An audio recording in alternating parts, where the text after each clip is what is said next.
चेहरे पर है मुस्कान, खुशहाल हुआ है अपना किसान, पंजाब किसान।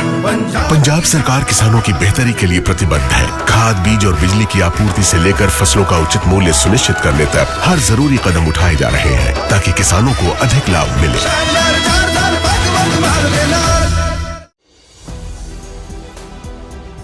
क्या ठीक चुनावों से पहले ज्ञानेश कुमार अपने असली रंग में सामने आ गए हैं? और क्या आम आदमी के साथ साथ एक खास विशेष वर्ग के जजों को भी निशाना बनाया जा रहा है?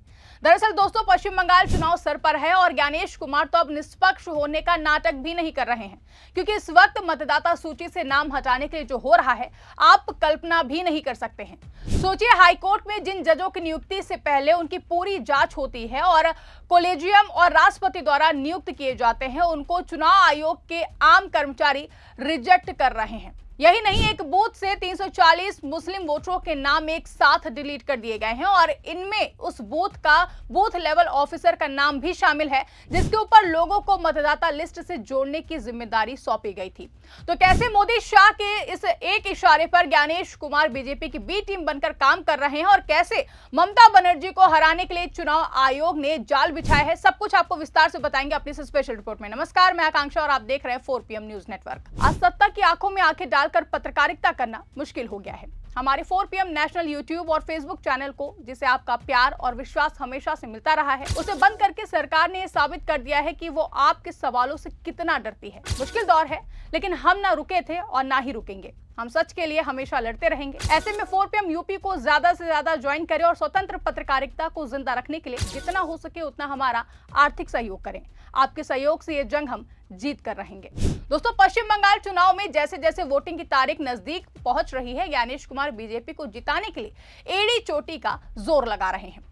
कपड़े देखकर लोगों की पहचान करने वाले, महामानव के इशारों पर काम करने वाले ज्ञानेश कुमार नाम देकर विशेष वर्ग की पहचान कर रहे हैं और एक ही झटके में उन्हें वोटर लिस्ट से उड़ा रहे हैं। इससे चुनाव आयोग को फर्क नहीं पड़ता है कि नाम कितना बड़ा है। आप सोचिए कि हाई कोर्ट में जिन जजों की नियुक्ति से पहले उनकी पूरी जांच होती है और कॉलेजियम और राष्ट्रपति द्वारा नियुक्ति की जाती है उनकी, इसके बावजूद उन्हें वोटर लिस्ट से हटा दिया जाए तो यह हैरान करने वाला मामला होता है।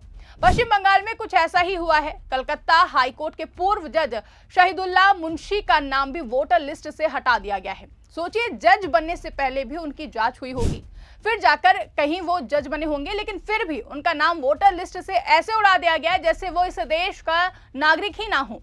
उनके अलावा बशीरहाट नॉर्थ विधानसभा क्षेत्र में एक बूथ से 340 मुस्लिम वोटरों के नाम एक साथ डिलीट कर दिए गए हैं। इनमें उस बूथ का बूथ लेवल ऑफिसर यानी कि BLO मोहम्मद शफीउल आलम का नाम भी शामिल है। चुनाव से पहले वोटर लिस्ट की SIR को लेकर बड़ा विवाद खड़ा हो गया। चुनाव आयोग ने 23 मार्च को SIR के बाद पहली सप्लीमेंट्री वोटर लिस्ट जारी की।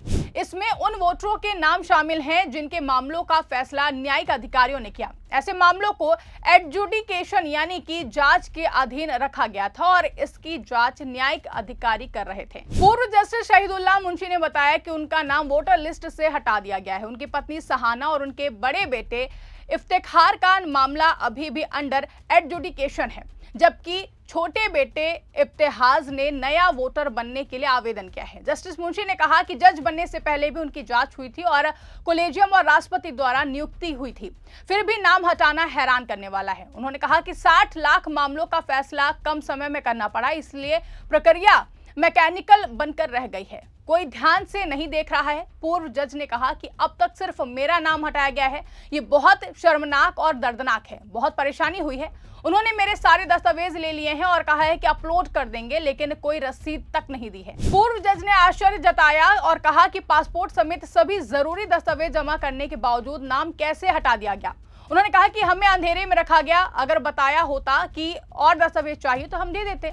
एक दस्तावेज काफी होना चाहिए था, वो बोल बाजार क्षेत्र में वोट डालते थे, लेकिन अब एंटिली शिफ्ट हो गए हैं। उन्होंने अपील करने के लिए आधिकारिक कारण का इंतजार करने की बात कही है। पश्चिम बंगाल में 19 अपीलेट ट्रिब्यूनल बनाए गए हैं, जहां पूर्व जजों की अध्यक्षता में सुनवाई होगी।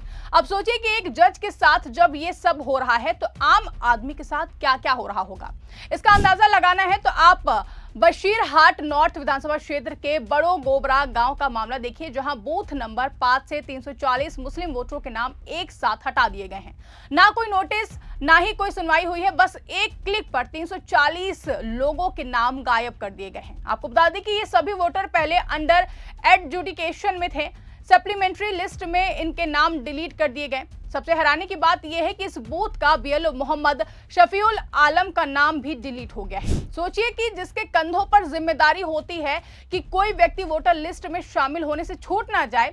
सोचिए एसआईआर के टाइम पर जिस बीएलओ ने घर घर जाकर ज्ञानेश कुमार के एक एक आदेशों का पालन करते हुए वोटर लिस्ट तैयार की होगी, उसी वोटर लिस्ट में उसी बीएलओ का नाम उड़ा दिया गया है। अब देखिए कि जैसे ही 340 लोगों का नाम हटाने का मामला सामने आया, स्थानीय लोगों में गुस्सा भड़क उठा।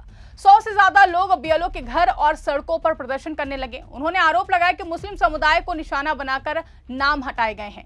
एक रिपोर्ट के अनुसार प्रभावित वोटर काजीरुल मंडल ने कहा कि चुनाव आयोग के लिए 11 में से एक दस्तावेज काफी है।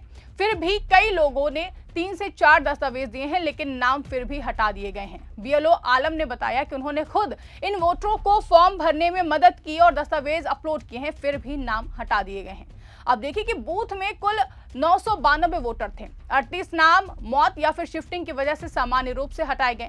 358 वोटरों को सुनवाई के लिए बुलाया गया था। इनमें से 18 के मामले ड्राफ्ट लिस्ट में सुलझ गए, लेकिन बाकी 340 को डिलीट कर दिया गया। रिपोर्ट के अनुसार लोगों ने आरोप लगाया कि चुनाव आयोग पर राजनीतिक दबाव है और ये किसी खास पार्टी के फायदे के लिए किया जा रहा है। बीएलओ आलम ने ट्रिब्यूनल में अपील करने की बात कही है। तो अब सवाल और भी ज्यादा बड़ा हो जाता है कि क्या ये सब महज एक तकनीकी गलती है या फिर इसके पीछे कोई सुनियोजित रणनीति काम कर रही है। जब पश्चिम बंगाल में एसआईआर प्रक्रिया के तहत 60 लाख से ज्यादा वोटरों के मामलों की जांच हो रही है और अलग अलग रिपोर्टों में 13 लाख, 8 लाख या 14 लाख तक नाम हटाए जाने की बात सामने आ रही हो, लेकिन चुनाव आयोग अब तक साफ साफ आंकड़े देने से बच रहा हो, तो शक और भी ज्यादा गहरा होना लाजमी हो जाता है। चुनाव आयोग भले ही ये दावा कर रहा है कि उनका मकसद फर्जी, डुप्लीकेट और मृत वोटरों को हटाकर लिस्ट को साफ करना है, लेकिन जिस तरीके से एक पूर्व जज का नाम बिना ठोस कारण के हटा दिया जाता है और एक ही बूथ से 340 लोगों के नाम एक झटके में गायब कर दिए जाते हैं, वो इस पूरी प्रक्रिया पर गंभीर सवाल खड़े करता है। क्या ये सिर्फ लापरवाही है या फिर जानबूझकर किसी खास वर्ग को निशाना बनाया जा रहा है? ये एक बड़ा सवाल उठ रहा है।